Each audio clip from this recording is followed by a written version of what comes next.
उन्नती live updates, जनतेचा आवाज, सत्याचा प्रकाश।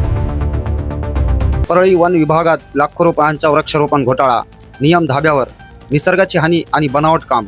परळी वन विभागात वृक्षारोपणाच्या नावाखाली लाखो रुपयांचा भ्रष्टाचार झाल्याचा खळबळजनक प्रकार समोर आला आहे। सरकारी नियम धाब्यावर बसून स्थानिक मजुरांना डावलून JCB मशीनच्या सहाय्याने खड्डे खोदण्यात आले आणि प्रत्यक्षात काम न करता केवळ कागदावरच वृक्षारोपण दाखवल्याचा आरोप ग्रामस्थांनी पर्यावरण प्रेमींनी केला आहे।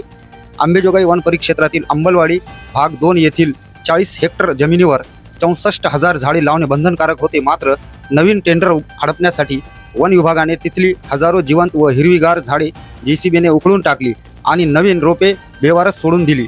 मजुरांच्या नावावर कोणाचे बँक खाते वापरले गेले आणि गुत्तेदारांचे बँक स्टेटमेंट काय सांगते याची चौकशीची मागणी होत आहे।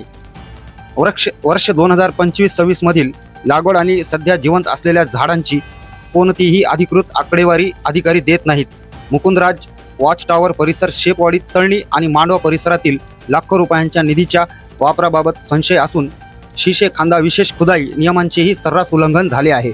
तालुक्यात अनेक अवैध आरा गिरण्या सुरू असून दररोज मोठ्या प्रमाणावर झाडांची अवैध कत्तल व वाहतूक होत आहे।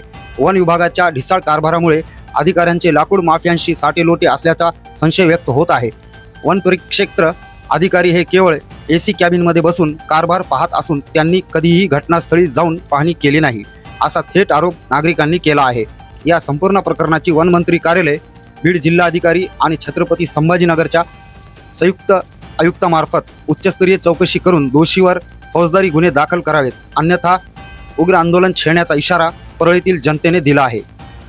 उन्नती लाईव्ह अपडेट्ससाठी रफिक पठाण।